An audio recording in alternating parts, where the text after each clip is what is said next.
நான் தான் சுபாஷினி. எனக்கும் கவினுக்கும் என்ன நடந்ததுன்னு எனக்கும் அவனுக்கும் மட்டும்தான் தெரியும். எங்கள் ரிலேஷன்ஷிப் பற்றியோ எங்கள் 2 பேரை பற்றியோ இனி யாருமே தப்பாக பேச வேண்டாம். யாருக்குமே எதுவுமே தெரியாது. உண்மை தெரியாமல் எல்லோரும் நிறையா பேச வேண்டாம். எங்கள் அப்பா அம்மாவுக்கும் இதுக்கும் எந்த சம்மந்தமுமே கிடையாது. அவங்கள பனிஷ் பண்ணணுன்னு நினைக்கிறது தப்பு. அவங்கள விட்டுருங்க. இவ்வளோ சுச்சுவேஷனில் எல்லோரும் அவங்கவுங்களுக்கு என்ன தோணுதோ அது எல்லாமே பேசிட்டீங்க. என்னோடய ஃபீலிங்ஸ் என்ன, நான் என்ன நினைக்கிறேன் அப்படிங்கிறத ரெஸ்பெக்ட் பண்ணி ஸ்ரீஸ் லவுட் ஸ்பீக்கருங்கிற பேஜில் ஒரே ஒரு பொண்ணு மட்டும் என்னை பற்றி பேசியிருக்காங்க. அவங்களுக்கு மட்டும் ரொம்ப தேங்க்ஸ். நானும் கவினும் ரொம்ப ட்ரூவாக லவ் பண்ணோம். கொஞ்சம் செட்டில் ஆக டைம் தேவைப்பட்டுச்சு. May 30 அப்போ வந்துட்டு சுஜித்தும் கவினும் பேசிக்கிட்டாங்க. அப்போது அந்த டைமுக்குள்ள வந்துட்டு அப்பா கிட்ட சுஜித் சொல்லிட்டான். அப்பா வந்துட்டு இந்த மாதிரி லவ் பண்ணுறியான்னு என்கிட்ட கேட்டப்ப, இல்லைப்பா நான் லவ் பண்ணல அப்படின்னு சொல்லிட்டேன். ஏன்னா கவின் என்கிட்ட டைம் கேட்டிருந்தான். இன்னொரு 6 months கழித்து சொல்லு ப்ளீஸ் அப்படின்னு சொல்லியிருந்தான்.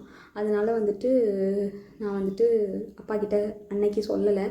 அதுக்குள்ளே நெக்ஸ்ட்டு அப்கமிங் மந்த்துக்குள்ளே இப்படி ஆயிடுச்சு. 2 பேருக்குள்ளே என்ன கான்வர்சேஷன் போச்சுங்கிறது தெளிவாக தெரியாது. ஆனால் கவினுக்கு ஃபோன் பண்ணி சுஜித் வந்துட்டு பொண்ணு கேட்க வாங்க, இவ மேரேஜ்க்கு மூவ் பண்ணாதான் அடுத்து என்னோடய ப்ரொஃபஷனை பார்க்க முடியும் அப்படின்னு சொன்னான். அப்படிங்கிறது எனக்கு தெரியும் கண்டிப்பாக. அதுக்கப்புறமா வந்து 27 என்ன நடந்துச்சு அப்படின்னா, அன்றைக்கி கவின் வராங்கிறது எனக்கு தெரியாது. நான் 28 ஈவினிங் தான் வர சொல்லியிருந்தேன். அவங்க தாத்தாவுக்கு தலையில் சூச்சர்ஸ் இருந்ததுனால நான் வந்துட்டு ரூம் பார்த்துட்டு அட்மிட் பண்ணணும்னு யோசிச்சுருந்தேன்.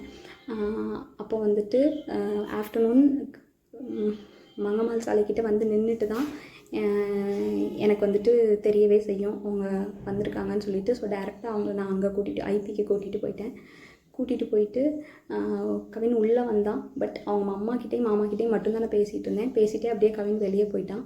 அங்கேருந்து கிளம்புறப்பந்தான் அவங்க அம்மாவும் கிளம்புறப்பந்தான் கவின் எங்கே அப்படிங்கிறதே நாங்கள் யோசித்தோம்.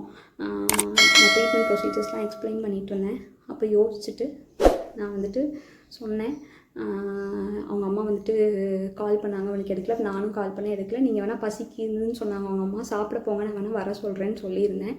அதுக்குள்ளே இப்படி ஆயிடுச்சு. ஸோ வந்துட்டு இது தேவையில்லாமல் நிறையா இஷ்டத்துக்கு யாரும் வதந்தியை கிளப்ப வேண்டாம். உங்களுக்கு தோணுது எல்லாத்தையும் பேசாதீங்க. எங்கள் அப்பா அம்மாவுக்கு இதில் எந்த சம்மந்தமுமே கிடையாது, அவங்களுக்கு தெரியாது. இதை இதோட விட்டுருங்க. அவ்வளோதான்.